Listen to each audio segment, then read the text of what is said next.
Boys and girls, this is the Undisputed Era. Adam Cole, Kyle O'Reilly, Roderick Strong, and you're listening to Going In Raw, baby. This is Shayna Baszler, and you're watching Going In Raw. This is the knockout artist, Cassius Ohno, and you're Going In Raw. Hey, friendo, Steve here. And Larson. And welcome back to Going In Raw, the only pro wrestling podcast you need to be listening to right here at youtube.com/Steve and Larson, and of course, wherever podcasts can be found. If you're listening to us on your favorite podcast app, do us a favor, leave us a rating, review, or a comment. It really goes a long way towards helping Going In Raw grow and expand into the future. If you're watching us on the YouTube, of course, hit that subscribe button and a little notify bell next to it, and you click on all notifications. Very exciting. We're also on the Patreon, Larson, at patreon.com/Steve and Larson.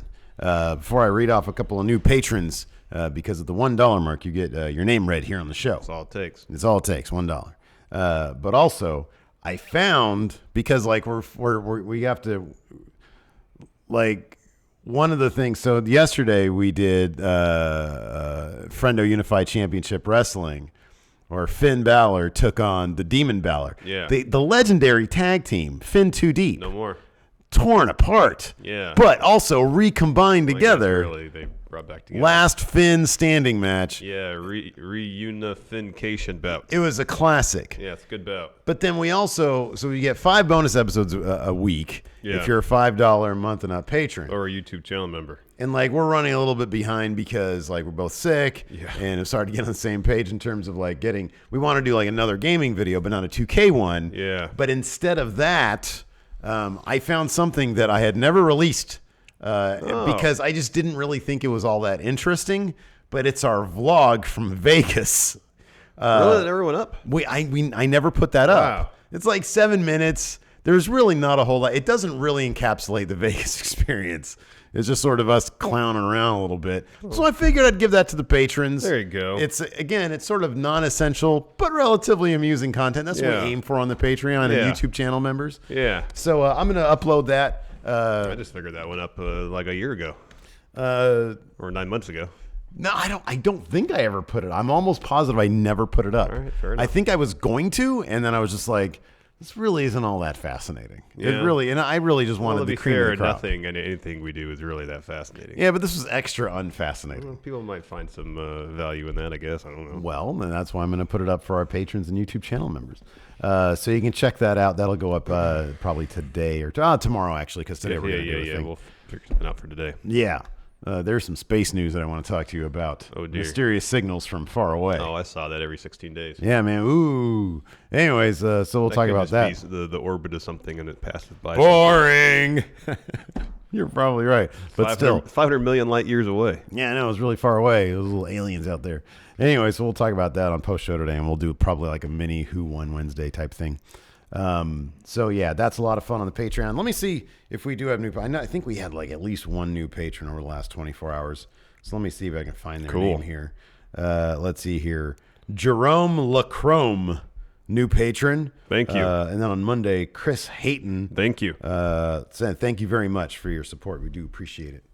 So yeah, good stuff. Yes. We're on next stop, of course, for NXT. TakeOver. Is TakeOver Portland, Portlandia. Yeah. Hopefully Fred Armisen and what's her name? Janet. She was a member of Sleater Keeney. Yeah, right, yeah. Is it the drummer that left? I don't know. I forget her name. I'm sure somebody in chat will know. That's a funny show. I've only seen little bits and pieces, but Fred Armisen, he's something else. Yeah, he's a funny dude. He was the funniest member of the Californians. Yeah.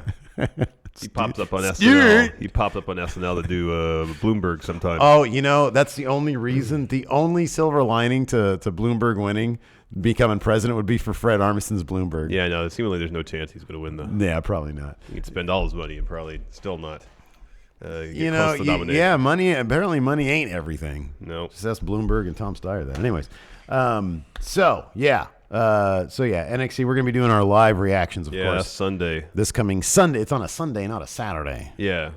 They only do Saturday takeovers when there's already a show on Sunday. Are we double sure this is on Sunday? Yeah, it's on the 16th. Okay. It's on Sunday. I trust you. So, yeah, we'll be here for that. The main show starts at 4. I don't know. Like usually on the pre-show, they don't have matches for TakeOver. They did last time. Yeah, I don't think they've announced anything. They had a Mia Yim. It was like a last minute. But thing. that was for Worlds Collide. Oh, that was Worlds Collide. That's right. Yeah. I don't think usually on TakeOvers they have pre-show matches. Well, the thing is, I think they used to, and they were filmed for the Fallout episodes. But we didn't see them, so therefore, I'm saying in relation to us watching the show before 4 o'clock. Yeah, I know, but I guess my point is, I wonder if they're going to start doing them now because they have to have they're going to have, like, all wrestling shows have dark matches. Yeah. And it's not like they don't film the TakeOver episodes, the Fallout episodes anymore. No. So they'll probably have something for the kickoff. It'll be me and versus somebody. I don't know. Oh, there you go. Joshua Martinez, Friendo meet up Saturday at the Red Robin next to the Moda Center. Red Robin. Okay. That's a good place to do it. Oh, that's awesome. You get some, what's the strawberry lemonade called? The speckled lemonade. There you go. It's got the seeds in it. Get a quality burger and meet up with some friendos. Yeah, man. Josh, make sure you guys take pictures because I want a picture of that, and we'll put it on our Instagram. Follow us on the Instagram at Steven Larson. So, yeah, what'd you think of the Go Home episode? For TakeOver Portlandia, we're going to do NXT, they've set a pretty high bar for themselves, but I kind of feel like it was a middle of the road episode. I really feel like it built up a whole lot. Like last week, I felt like did a lot of the heavy lifting. Yeah. And this week was kind of just like, all right, well, remember this show's still going on. Do you know Undisputed Era is going to have a match? The tag team is going to have a match at Portlandia. I'm not aware of that. They weren't even on the episode. Yeah, no, they're already on their way to Portland early. It was just without the rest of the Undisputed Era. It doesn't make any sense. It was just it was like a goofball. I thought they all traveled in the same car, listening to their theme song for the whole 20-some-hour ride from Orlando to Portland. Yeah, you would think so. Like there's some decent matches. I know for 20-some hours I'd listen to that. But there's some decent matches. I just didn't feel like it was like if last week was the go home episode, I'd been like, oh cool, I'm hyped for TakeOver. Meet the TakeOver. I'm excited for it. But I don't know. It didn't really feel like it was anything special. Yeah, I kind of agree with you on that. Especially because the competition just killed it last night. Yeah, AEW was really good. They did a really slam bang job last night. And yeah, I don't know, man. I don't know. I go through phases where like I'm hardcore NXT and then I'm hardcore AEW. I think right now AEW is doing a really good job. And so I don't know. I watched that first, and then like an hour later, I popped on NXT, and like it was fun. The matches, it's funny. I don't know. It kind of proves my point though. Like. How I've always felt about wrestling personally is that you need goofy stuff. And NXT, they have like killer matches every week, but they've raised the bar so high on killer matches. Oh, there was no shortage of goofy stuff on NXT last night with the Riddle and Pete Dunne stuff. That was all goofy. Yeah, I know. But it was like 3 30-second or 1 minute segments. Yeah. But like when you're in Full Sail, it's just it's a very, I don't know. It's like the wrestling is so good. It's really good, but it's also kind of exhausting to watch. And I just feel like last night was lacking a little. I don't know what. It definitely was. There was. I mean, it felt almost. Did you already use the word by the numbers? I think so. The phrase. I was just about to say obligatory. Yeah. Okay.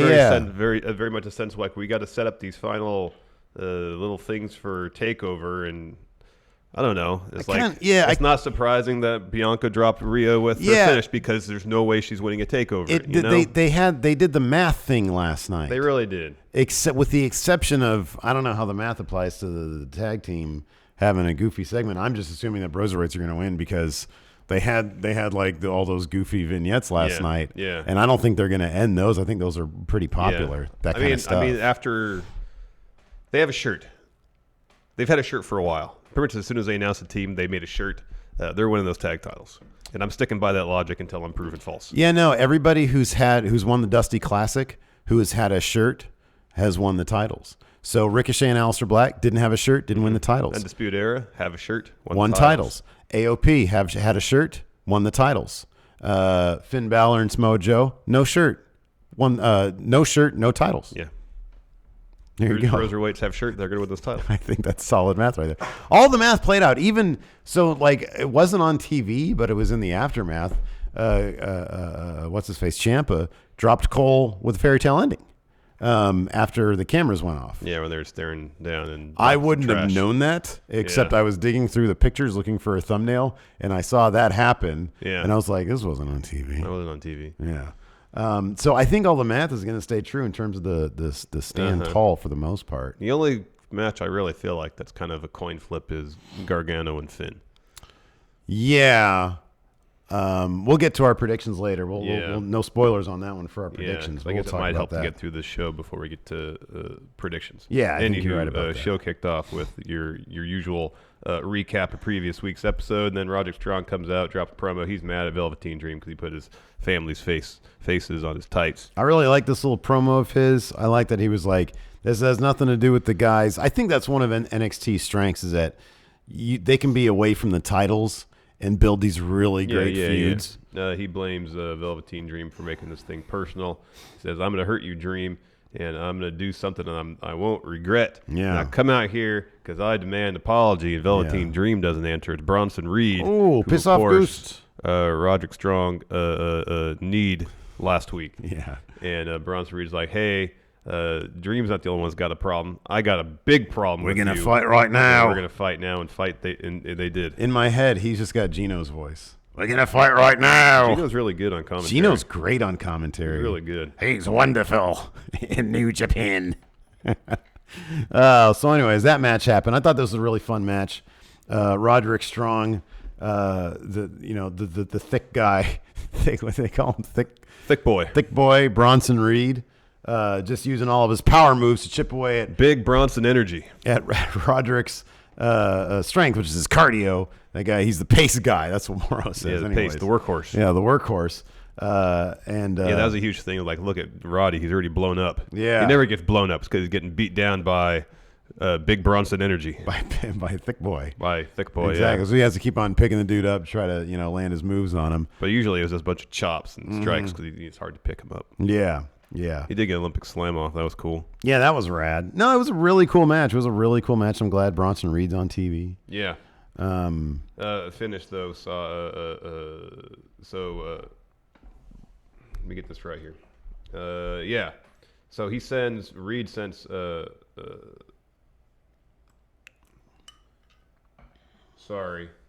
There we go. Okay, so I'll start from here. Reed has the upper hand, coming out of the commercial break, hits power slam to senton, goes up top. Roddy goes up there, clocks him, goes for superplex. Bronson fights him off, and then Strong hits it into Giri, a superplex. That gets him a 2 count. So Reed rolls out. Roddy follows with a wrecking ball drop kick, puts Reed back in the ring, and then the arena is ensconced in purple light. Yeah. And you hear like the little stinger. Ow! Velveteen Dream is here. Did I get it right? Ow! Yeah, I think so. And so Strong's distracted. That lets Reed hit a suicide dive. He puts Roddy back in. He goes to the top rope, jumps off. Roddy hits his jumping knee to get the win. Yeah. And that's when Velveteen Dream shows up on the Tron. He says, Roddy, you remember the first time you met your wife? Because I remember when you guys attacked me, threw me off a trailer. Yeah, tried to end my career and break my back. He goes, Dream, I'm going to ask you a what if. What if someone took something from you? What if,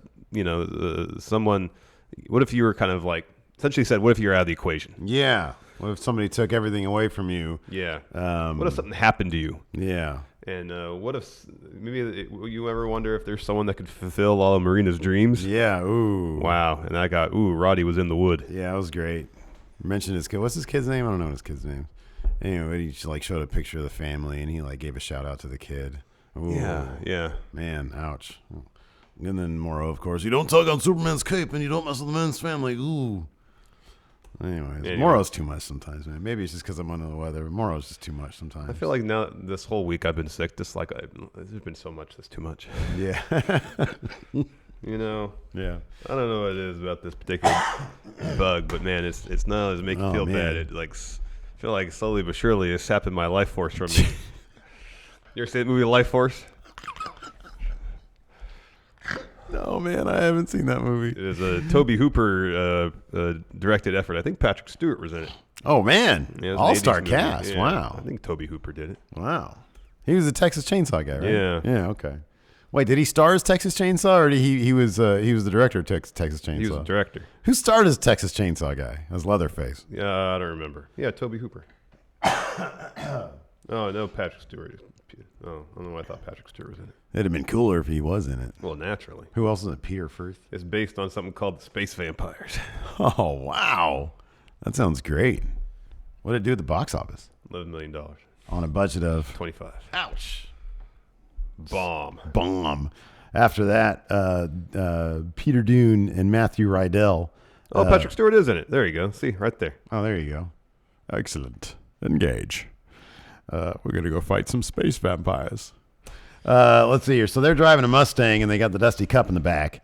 And Matt Rydell's like, all road trip. We're gonna drive all the way to Portland. Yeah, and then Pete Dunne's like, "You're not driving, I'm driving." And then they switch spaces. There was some reason for it. I forget why. But, of course, he's driving on the wrong side of the road, almost gets into a head-on collision. That would have been a disaster. Yes. And then they pull off the side of the road. They have a chat. Matt Rydell's like, you got to drive on the right side of the road, man. Yeah. And then the cops pull up behind him, and Matt Riddle gets real nervous. Yeah, exactly. They don't exactly say why. But well, I feel, I know. There's subtext there. Here's the thing. I feel like they need to take a couple more risks if they're going to do comedy like this. Like the friggin' AEW, they take some risks with their comedy. It doesn't always land, but it's very charming even if it doesn't land. I feel like they probably could have gone a little further with these vignettes. Yeah. Maybe a little bit. Yeah. Matt Riddle, both these guys were hilarious. This was really good. So a cop pulls up. We cut. Next shot is their probably rental Mustang getting towed. Yeah. Because neither of them have a license. Yeah. My understanding is that if you drive without a license, they're just not going to take the car, though. No, not well. We don't live in Florida. It's true. I guess things are different in Florida. Yeah, maybe that's potentially the case. So, anyways, neither of them have a license. Again, I think they probably could have gone a little further with the innuendo on Matt Riddle and his predilections. His habits. Yeah. Matt Riddle's like, time for a new plan. Yeah, we need to regather Californians. Before we continue, here's a word from the sponsor of today's show, Untuck It. You ever wonder why traditional untucked button-down shirts look so long, baggy, and just bad? It's because they weren't designed to be worn that way, man. No, thankfully Untuck It is here to change the rules because they have the original button-down shirt actually meant to be worn untucked. No matter your size or shape, Untuck It shirts always fall at the perfect untucked length. Let me ask you a question, Matt Riddle. He wears his shirts untucked, doesn't he? Bro. Yeah.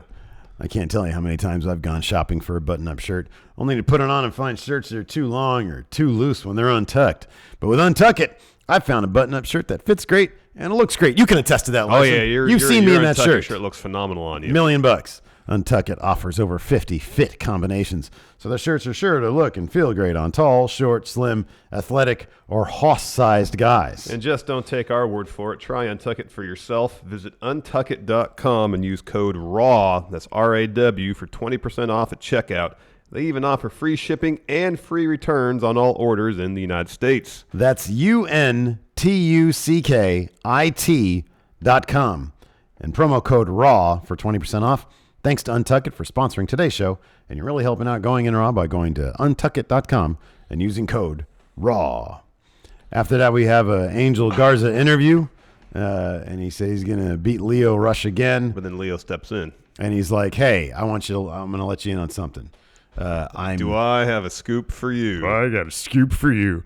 I'm smarter, I'm faster, and I'm better now than I ever was before. You heard it first. I'm better now. First, you're not going to be fighting the same Lio Rush you fought several weeks back. This is new Lio Rush. He is Rawgate technology. Yeah, apparently made a new and better Lio Rush. Yeah, I guess so. Yeah. And he says he's different than the one who lost cruiserweight title. Better, stronger, faster, more productive. You heard it here first. Yeah, exactly. Yeah, more productive. Fitter, happier, more productive. Yeah. Next, Candice LeRae, defender of all her friends' honors, taking on Dakota Kai. Looking to soften her up a little bit. When is Candice LeRae actually going to get a real story other than just be everybody's friend? I don't think it's going to happen. I don't think it's ever actually going to happen, man. I really don't. She's going to go to main roster at some point, and oh gosh, she's going to get underutilized. Yeah. And that's just how it's going to be. Yeah. Well, I mean, she'll be in NXT as long as Johnny's there. I hope so, and I hope he's there forever, like he said he wants to be. Yeah. That'd be great. I mean, eventually you'd think that she'd get the title, but I don't know. These days, I'm really coming around to. I know it's going to be a while, but Bianca Belair needs to get that title. Oh, she's really good. Unless they just send her to Raw after Mania, which is a possibility as well. Yeah, and then she'll be Raw Women's Champion. You see that clip? Was it from backstage or a local news broadcast? I don't know. Where she like just picked up Adam Cole like it was nothing. Oh, really? And started doing squats. Wow. It was hilarious. It was great. He was selling the crap out of it too. He was like up there, was like, see, this is why she's going to be the next NXT Women's Champion. Oh, that's great. It was awesome. Yeah. Yeah, she's terrific. She's absolutely terrific. Yeah, she is. Anyways, yeah, Candice LeRae versus Dakota Kai. This is pretty brutal, man. Candice LeRae got her nose busted open. Yeah, she. So early on, Candice was like just hitting suicide dive after suicide dive after suicide dive. I think she had 4 in total. Yeah. She puts Dakota Kai back in the ring, and Dakota like hit her in the face with the palm strike. And I don't know if that's what busted her open or not, but she's bleeding from the nose thereafter.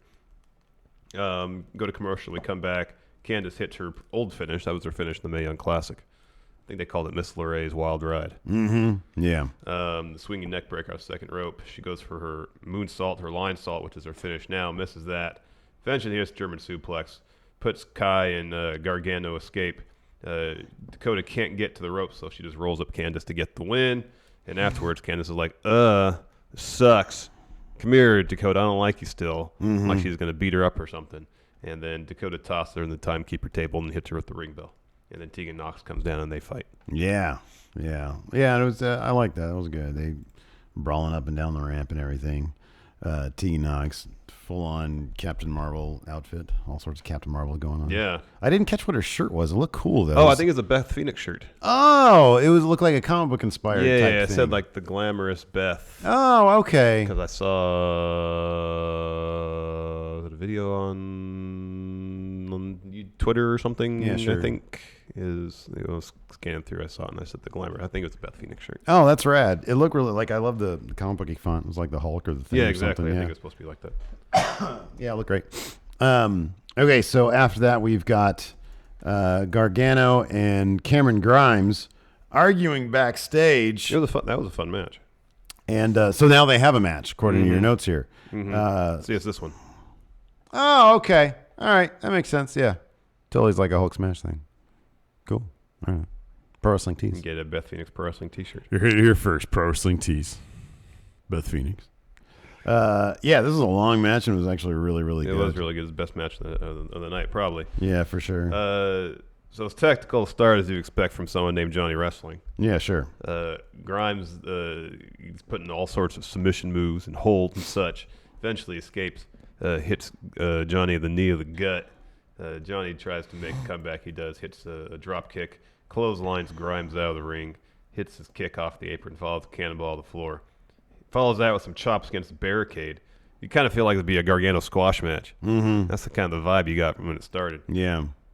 It puts Grimes back in the ring, goes for a slingshot DDT.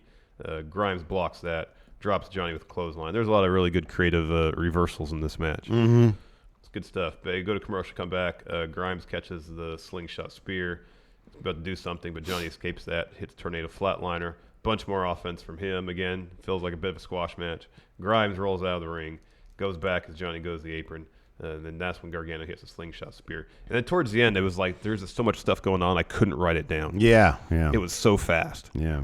But towards the end, Grimes actually got a lot of offense in. Mm-hmm, yeah, He including hit- his cool like mid-air power slam. Yeah, like the thing. moonsault, I love shooting that star stuff, press, yeah. power slam. He tried to do that rolling German suplex. Johnny blocked that, rolled him up. Grimes reversed the Gargano escape attempt to an Uranagi. Mm-hmm. Gets it to, and the finish saw Grimes miss a cave-in, so he bounced off the ropes, and Gargano put him in the Gargano escape for the win. But it was a really fun match. It was really good. Really Tapped really, out really, immediately, really. too. Yeah, like, I as know. soon That as was he kind of hit the it. only bummer part is he tapped out like right away. After that, Adam Cole interview. Uh-huh. And like Roderick Strong's pace in the background. He's like, chill out, Roddy. We'll get to the dream in a bit. Like, Yeah. tranquilo. Tranquilo. And then he's asked about his match against Kushida tonight. And he says, I'm going to teach Kushida a lesson because he bullied him last week. Mm-hmm. And I'm going to teach Champa a lesson at TakeOver. He says, I'll do anything to make sure the NXT title stays on the shoulder. This title is my life. And he says, now you can get out of here, Captain Kelly. Ouch. Rude. Very rude. Rude. But he's got very important business to think of. Yeah, I guess so. You know, but still, he shouldn't treat people that way. No, you should never treat people that way. Next, More Matt Riddle and Peter Dunne. This time they're on a paddle boat. Yeah, you don't know that at first. And Pete Dunne is like, so is this your plan? We're going to just paddle all the way to Well, he says we're Portland? going to just your plan. We're going to take a boat because it's tight. You don't know what kind of boat it is yet. Yeah. He says we're going to take a boat all the way to Portland. And Matt Riddle's like, oh, no, bro. And zooms out and there's a paddle boat. And, I think there's a little lake. There's a lake in downtown Orlando. Makes sense. And he goes, this is where I go to think. Yeah, that's where I go to chill. That's where I go to chill. And We have to regather. And he goes, oh, light bulb. Yeah.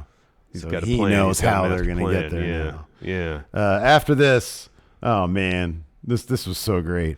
Robert Stone Brand. We're in the Robert Stone Brand office, evidently, and Chelsea Green's there, and he's like, next week Chelsea's getting her rematch. He's like, Caden, it's against Caden Carter, who beat them before. He's like, Caden, don't think for a second that you're gonna be able to on any other Wednesday. You would have lost, and you're gonna lose this time in Calabac re-debut. They're totally re-debuting Chelsea Green. It's amazing. Yeah. I love it. Next week, Chelsea gets her rematch, and Robert Stone Brand will relaunch. Yeah.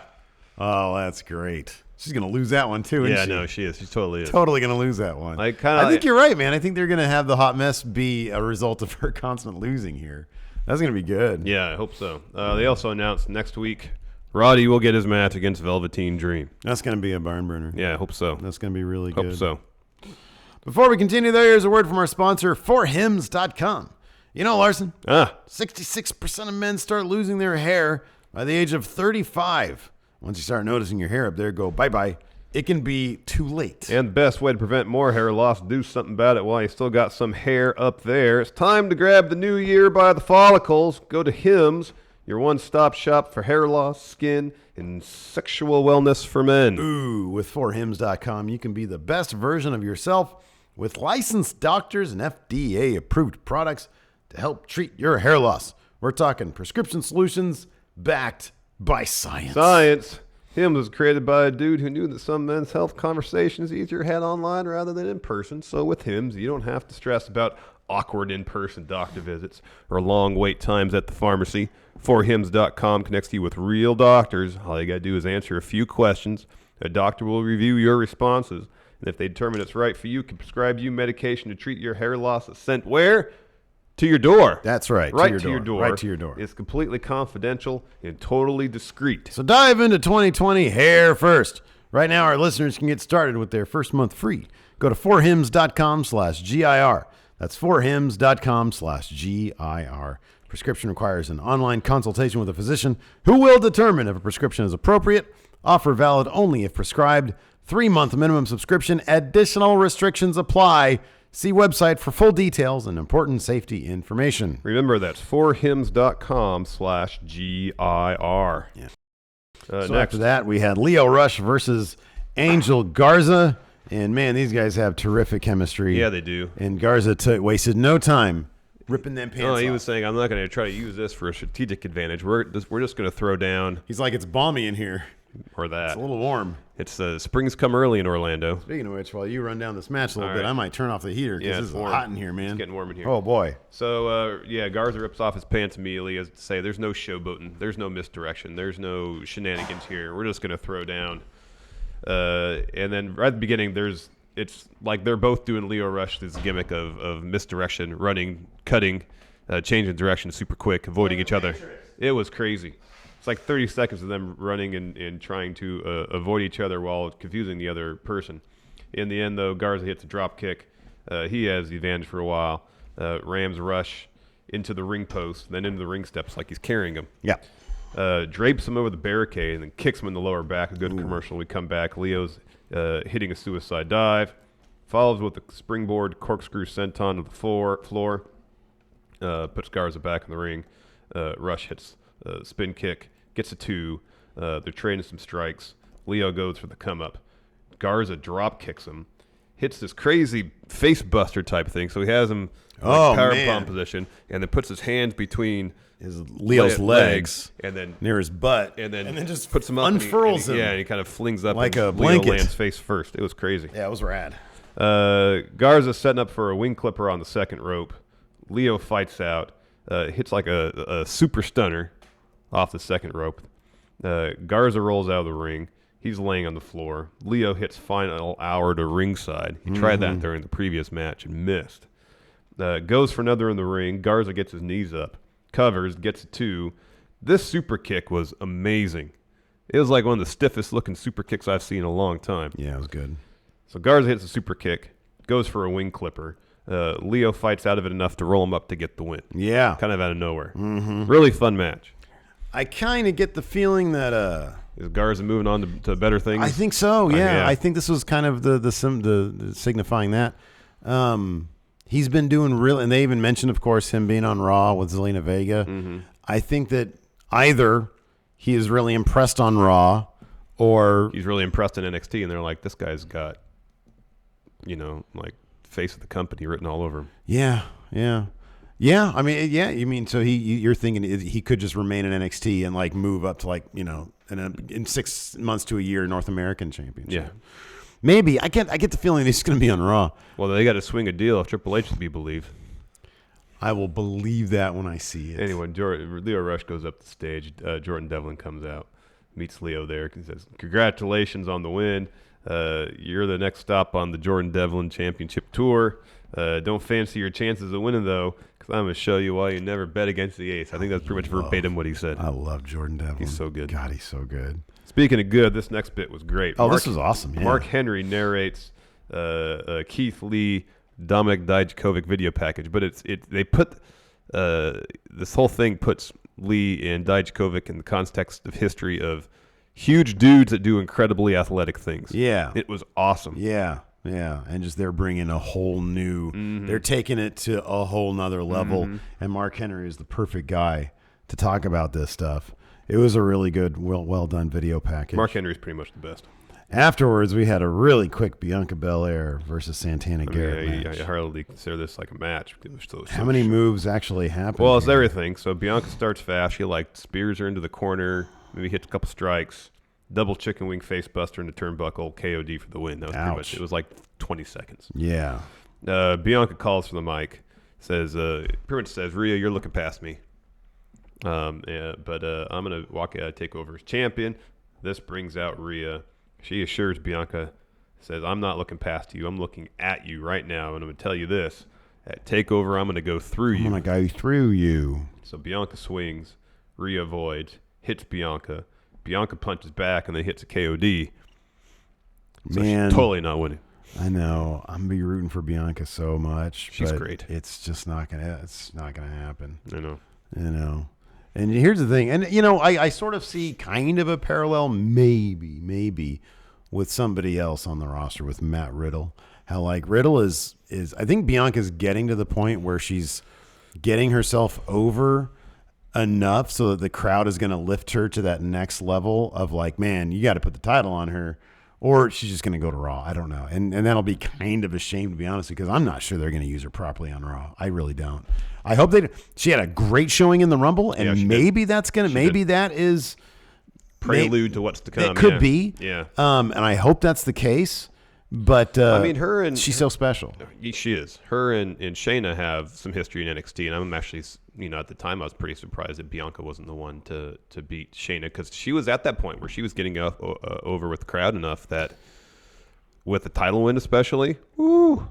Yeah, I don't know. I think that like it's gotten to like a breaking point when I think more and more people are seeing it now after all this time, and you see what she does and you see how effortless she makes it. I don't know, man. I don't know. I just think that, I think that this is going to be a barn burner match. I think it's going to be really, really good. I think it's going to be another breakout moment for Bianca Belair. And that's saying I'm a huge Rhea Ripley fan. She's terrific. Good. She's really good. Final Matt Riddle, Pete Dunne thing. So they're rolling the Dusty Cup trophy up to a private plane, and Riddle's like, "Oh, I know a guy. It's all good." So here, we just got to get this into the storage area, and then we're good to go. Yeah. And all that Matt Riddle says, "Oh, I know a dude." Oh, I know a dude. So they're loading the trophy into the storage, pushing it in, and then Matt Riddle pushes Pete Dunne in. Yeah. And then he gets in himself. He's like, "What are you doing?" He's like, "Come on, just shut up." And he like closed the door, and then he's like, "Whose plane is this?" And then you see Triple H and he's getting out of his car going into the plane, and they have his King of Kings music playing. Yeah. It was pretty funny. I would have preferred, you know what, man? Again, lost opportunity. I wanted to see some like interaction between Triple H and these guys. That'd have been great. I know. That'd been really good. I know. Maybe if they had been disguised as like not necessarily the pilot and co-pilot, 'cause that takes training. Yeah. But like if there's anybody. Flight attendants. Yeah. Flight attendants. Totally. Or I want some reference to Riddle and the whole Brock Lesnar fiasco and Triple H addressing that. You think Brock travels this way? There's a lot of comedy to be mined there. I know. And it can make it feel, it could give NXT kind of a subversive feel if you do that a little bit, you know? Next, we got Tommaso Ciampa promo. He's in the film study room. Yeah. Conference room. He says, about a year ago, I'd stand in front of that room and give up the NXT title. I'd give up my life. And while I said I was going to come back stronger and faster and better, I was scared that day. Because I thought of so many what ifs. What if I never get that title back? What if I never get that shot again on that type of stage? Of course, it was TakeOver Mania weekend. With all the eyes of the world on me. He says, now everything has come full circle. I get my title shot. I get my opportunity to get Goldie back. But what if Cole wins, becomes the longest reigning champion in NXT history? But what if he doesn't? What if there's somebody who's got what it takes to beat Adam Cole? What if that somebody is Tommaso Ciampa? What if I win with all the eyes of the world on me? And he says, there's a saying that the man who's got nothing to lose is scared of anything. Yeah. And Adam Cole, you're going to learn out firsthand that's the case. It was a very convincing promo. Yeah. He made his case very well. Yeah. He's very good at that stuff. That he is. And then finally, our main event, Adam Cole Bebe versus Kushida. Fun enough match. Yeah, it was a fun match. Just didn't feel like the result was in any way in doubt. No, that's true. That's true. Yeah, you sort of go into this. This is one of those matches you go into, you're like, well, I'm not sure if Kushida is going to be fighting Adam Cole anytime in the near future in terms of like a real story. So maybe just enjoy the dream matchup nature of it, you know? Yeah. I'm trying to think if they ever fought in New Japan, but probably not. Anyway, so early on, Kushida is setting Adam Cole from the ring, follows a baseball slide. Cole shakes that off, sends him in the ring steps, goes for Panama Sunrise off the apron. Kushida catches him and puts him right in a cross arm breaker. Of course, can't tap out there. Puts him back in the ring. And Kushida spends pretty much the rest of the match working over Adam Cole's arm. The left arm, the one that he had the broken wrist, I believe. So later on, Kushida kicks Cole off the apron, double heel kick. Goes for another baseball slide. This time, Adam Cole avoids, hits him with a pump kick. That allows him to get the advantage for a while till a double clothesline spot during the picture-in-picture commercial break. Come back from commercial. Kushida turns the tables. Hits a DDT off the second rope. Ow. Yeah. Follows with a cross arm breaker. Cole gets to the ropes. Kushida keeps working over Adam Cole's arm until Adam Cole hits a Shining Wizard. He unleashes some offense, goes for last shot. Kushida avoids that. Instead, though, he eats the super kick. He kicks out of that, though. Cole goes for Panama Sunrise again. Kushida reverses that into the hoverboard lock. Cole rolls him up to get out of that. Gets a 2 count. Kushida's going for a handspring elbow. Cole hits a super kick, gets a 2 count, and then hits the last shot for the win. This brings Champa out to the ring. He circles Adam Cole, staring at Goldie the whole time. And then finally says, I'm getting my life back at TakeOver. Yeah. And Cole says, over my dead body. Cameras go dark, but then at some point he hits a fairy tale ending. Fairy tale ending, Yeah. I don't know if that's considered canon or not, though. Maybe it's on the .com. I don't know. Could be. All right, man. Let's do some predictions. All right, fair enough. Time to predict. Time to predict. Here. That's right. It does belong to me, doesn't it? Yeah, it does. There you go. I had a vision the other night where I talked to Big Red, who's still missing, by the way. No, it's in your house. And he made me see the error of my ways. Good. Just treated with absolute disrespect. First match, Tegan Nox versus Dakota Kai. All right, here we go. I've got Dakota Kai with 4 confidence points. I have Dakota Kai with 3. Tegan won their last match. This is street fight, so you can cheat. Well, it's not really cheating. You can do whatever you want. I feel like Dakota Kai will just take things further than Tegan Nox probably will. Yeah, I agree. And they'll have their blow-off Just going to down the focus line. on the knee. Yeah, we'll see knee braces being employed as weapons for Yeah. sure. Kodakai 3 said 4. I have 4. All right, fair enough. This will keep going though, I believe. Yeah, it I should. agree It's a there. really good feud. It is. Next, Broserweight's first Undisputed Era for those tag titles. Bro. Yeah, Broserweight's. I got 4 confidence points on this one. Flipped it. Got the Broserweights with 3 confidence points on this one. I'd be actually really surprised if the Undisputed Era retained the tag titles here. They weren't even on the episode this week. I know. So this is going to be the chipping away of the Undisputed Era, draped in gold. Correct. Prophecy. Correct. It's not going to be complete tonight or on Sunday night, but it's definitely going to be 2 more titles, or 1 more title, however you consider the tag title. Yeah. Gone from Yes. the Undisputed Era. After that, we've got Finn Balor, Prince Balor versus John Gargano. You mentioned this earlier. You think this is a bit of a toss-up. I only have 1 confidence point on this. But we do differ in terms of who we think's going to win. And tell us, why do you think Finn Balor's going to win Finn's going to win because I think this was the feud they really brought Finn to NXT for. And something just tells me, because like if win or lose, what are either of these guys going to do next? Yeah, sure. Like Gargano's not going after the title again. It's too packed. There's too many people in front of him. What's Finn really going to do next? I feel like this is the feud they brought Finn in for to keep Johnny busy for a couple takeovers. I think the only reason... So Finn could totally win this. Mm-hmm. The only reason why he would win this is for Gargano to pick up the next one and then maybe a decisive third. I think Gargano is... I think the fact that Finn already has the accolade of being Universal Champion, Raw, all that, the main guy, plus he's the longest running NXT champion, Gargano needs something to put him in the Finn pantheon, in the Finn-theon, if you will, and beating Finn is that. Now, will it happen tomorrow? Maybe not. Sunday. If you're Sunday. If what you're saying is what's next for these guys, I think it's 2 more takeovers of these guys. Yeah. After that, who knows what the title scene's going to look like? I don't know. Well, the other kind of thing, and they mentioned that a lot last night, that Adam Cole is looking to be the longest reigning champion. Mm-hmm. And if he beats Champa and carries the belt till Tampa, he will be. Okay, He's about 40 days away right now. Yeah. So if they could do a thing where Finn wins this, and with the plan that they're going to have another match or 2 down the line, and Finn steps in front of Cole and is like, you're not going to carry that belt all the way till Mania. We're going to have a match right here, and maybe Finn could be on the precipice winning. Gargano costs him. More matches between the 2 of them. I'm wondering if, in my mind, it might make more sense. I mean, this can go either way.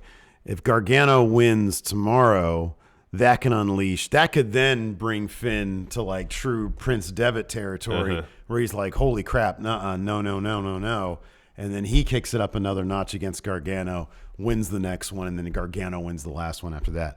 I don't know. I think it's going to be a terrific match. I think this might be the best Finn Balor match we ever get. Yeah. But yeah, I've got Gargano with 1. You've got Finn with 1. Yeah. Next, Keith Lee versus David Putty, Dominik Dijakovic. Yeah, that's right. It's going to be an Arby's North American title. It's going to be a Keith Lee night. He's winning 5 confidence points. I think I've got a lot of... Yeah, I've got 5 on him also. I've got 5 on Keith Lee. I don't think there's any chance Dijakovic is going to come out of this with a title. That's not going to happen. No.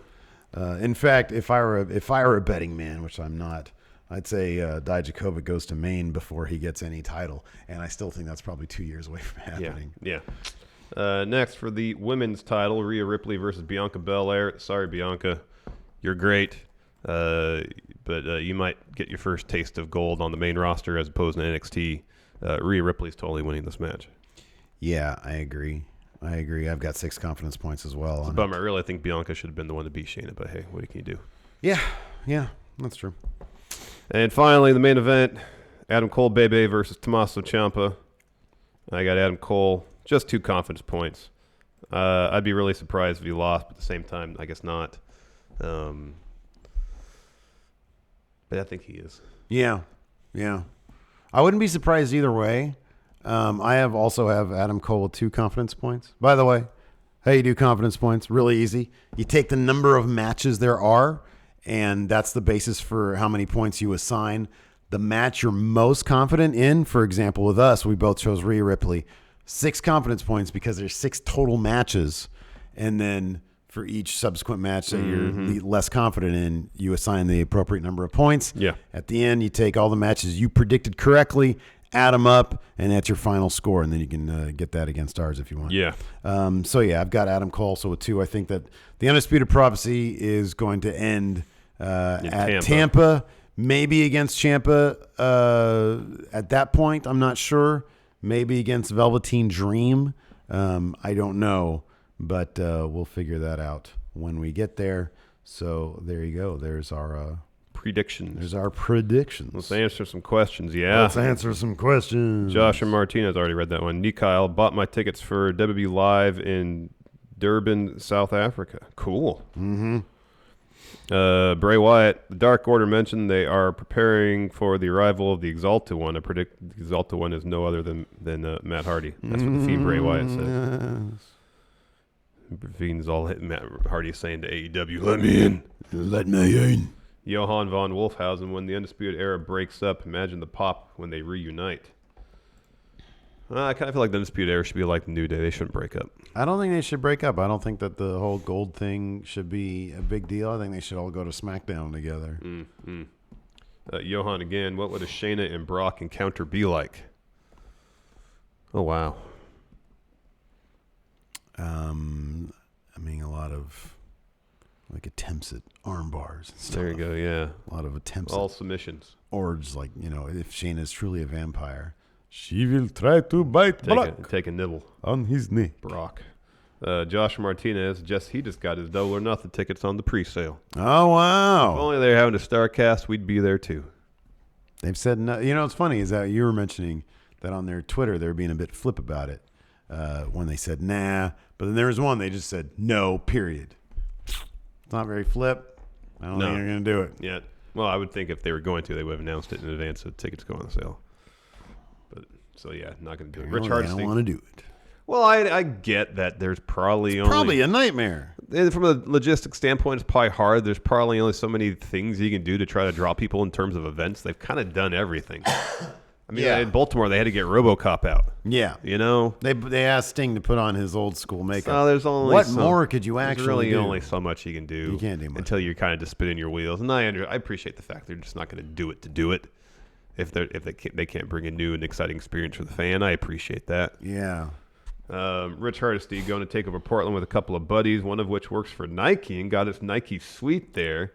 That's just too sweet. Man, that is too sweet. Excited for what should be a fun evening. That sounds awesome. We got to sit in a suite once. It was terrific. It was too sweet. Yeah, little hot dogs and everything. Free beer. Yeah, and free beer. It was great. And Craig from Game Attack was there. Yeah, we got to talk to him the whole time. That was rad. That was awesome. Got to watch AJ versus Cena, SummerSlam 2016. Man. That was great. Alex Foster over here on the Discord.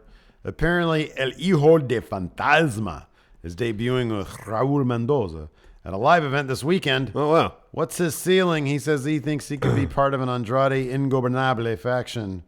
And apparently Tino is returning also. That's great. I miss Tino. I thought I heard that Phantasma had a knee injury. Like he hurt his knee his first day there. Yeah, I don't know. He's terrific. Yeah. So I think his ceiling is pretty high. He lost his mask to L.A. Park in that one match at the Triple Mania main event we watched. Yeah. Brian Luckman. When the inevitable happens and Velveteen Dream goes to Raw or SmackDown, does Vince make him wrestle in purple light? No. I would doubt it. No. Velveteen Dream is one of those dudes that, I kind of feel like he's made for main roster, though. Get him out of NXT and put him on main roster. Heyman will know what to do with him. Oh, yeah. Maybe. Hopefully. One could hope. Let's see here. I put up a question thread also on the Patreon. Let's see what people have to say over there. NXT. Here we go. Wow. 30 comments. Wow, people are excited about this. People are excited about NXT. Oh, wait, no. Now this says 16. That was weird. That is strange. Let's see here. The Rain Trigger. Thinking about Adam Cole and Britt Baker's relationship got me thinking. Power rank the most wholesome / best wrestling relationships today. Most wholesome is probably Johnny Gargano and Candice LeRae. Yeah, perhaps. They like doing all that Disney stuff too, I think. Yeah. Edge and Beth Phoenix. Yeah. I was going to call her Beth Copeland, but then I'd have to call him Adam Copeland. You would. they seem, and again, she's like, oh, I know all about bringing family members into a thing. Oh boy. Yeah. Not good. Yeah.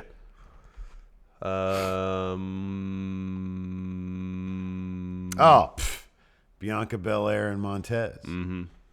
What about Cody and Brandy? Oh, so wholesome. Mm-hmm. Very wholesome. Good stuff. Yeah. Yeah. Let's see here. Jake Mountford. With talks of trades between NXT and the main roster, what trades would you like to see happen? He'd love to see Ali at NXT. Oh, that'd be great. Who would you trade? Who would you trade for Ali? Undisputed Era for Mustafa Ali. That is wildly disproportionate, man. Who is making, man? Triple H should be a sucker for that one. I don't know. I feel like Mustafa Ali can make NXT a lot of money. Yeah, I think he's really good. I would do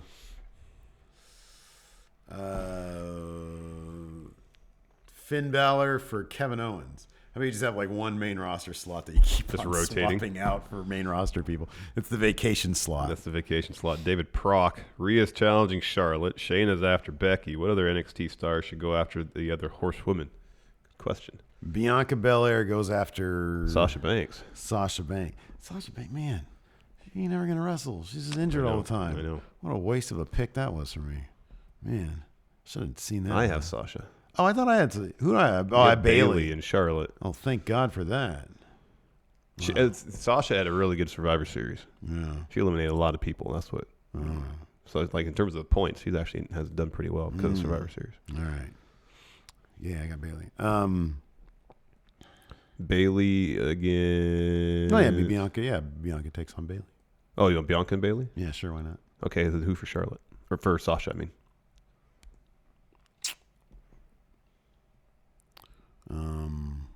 So Sasha doesn't wrestle because she's injured, so nobody. All right. No, I'm sure there's plenty of people. Robert Stone Brand. Oh, Chelsea Green. Chelsea Green. All right. Yeah.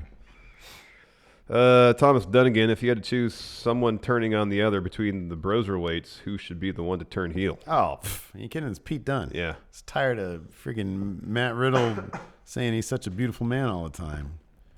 Or just his nonsense in general. Steve Klain, what would Steve airbrush on his wrestling gear to get under Larson's skin? Oh, man, what a great question. Probably Big Red.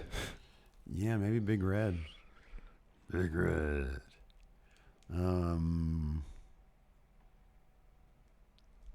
I did airbrush like the picture that dude did of the face app of like you looking super old. Why would that bother me? I don't know. That wouldn't bother me. Getting old doesn't bug you? No. I don't know. You always complain about getting old, man. Yeah, doesn't mean it bothers me per se. Thayer Thabata, how much did Matt Riddle have on him when the cops pulled him over?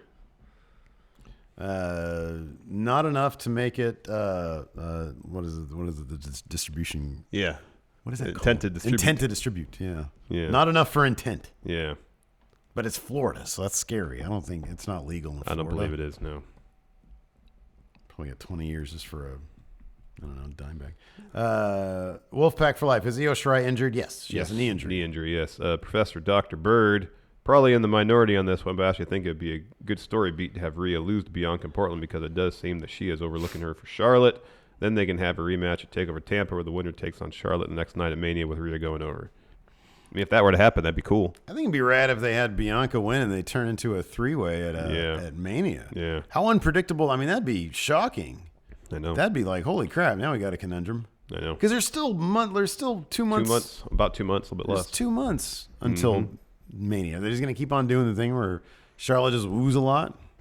Yeah, I know. Hey, here's a question. We should have put this on our as a prop bet for predictions. Oh, Charlotte going to be there? No, is Killer Cross going to be there?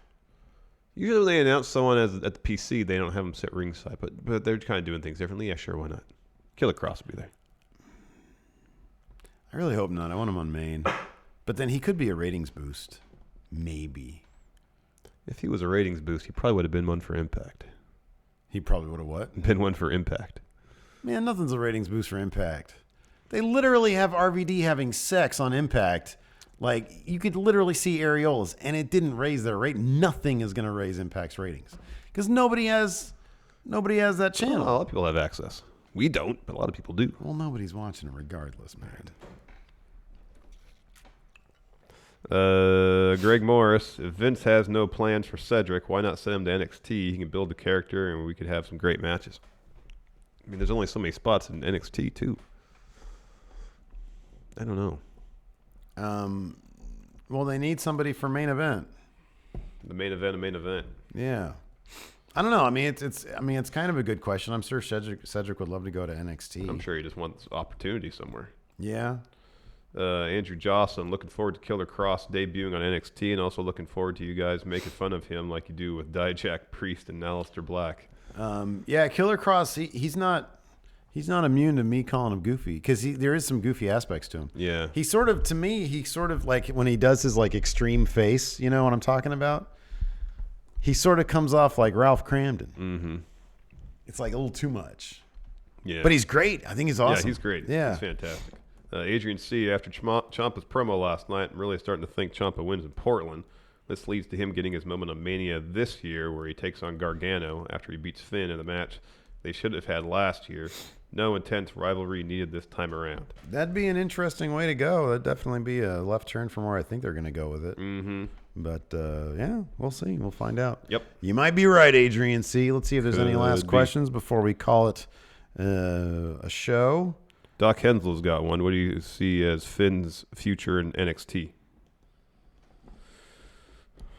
Do you think he's going to spend all of 2020 in NXT, or is he going to go to Maine before that? I don't know, honestly. What was the last TakeOver? Obviously, he was at Worlds Collide. Yeah.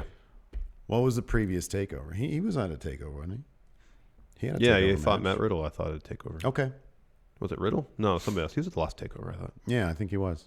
He was. Vice Marshal Barnacle sitting sick in bed watching wrestling and getting Tyson Fury numbers. Have a good one, boys. I don't know what that means. Getting Tyson Fury numbers. What that means? Let's see here. Mason, we'll end on this one. If you had to make a jobber join Undisputed Era, who would it be? A jobber join Undisputed Era.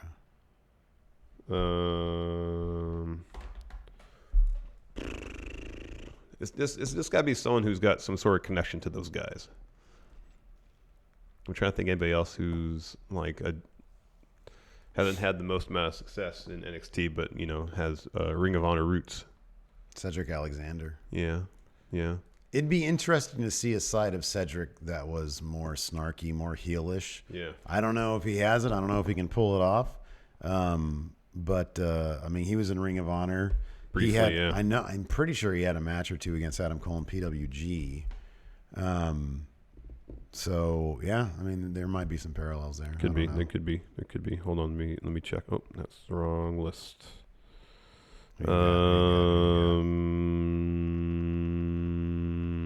How about you have all the Forgotten Sons join the Undisputed Era? There you go. And they're just like the stinky guys. And like, man, he's not a jobber. But having Dominic Dijakovic be a member of Undisputed Era would be great. It'd be pretty funny. That'd be hilarious. Him just sitting in the back of their convertible. He's all tall and weird. Yeah, that's right. Hey guys, we're gonna go do our race tonight. It's raining. Let's put the roof up. Oh, sorry. Too tall. I'm too tall back here. Yeah, no can do, guys. Hey, make a right. There's an Arby's over here. Dude, we're tired of Arby's. No, every night. What day is it? Wednesday? Yeah, Arby's night. Perfect. All right, everybody, that's it for the show. We're going to be back in about an hour for our AEW review. Ooh, the debut of Jeff Cobb. Oh, man, that was awesome. That was good stuff. Anyways, thanks for watching. Until next time, we'll talk to you later. Bye.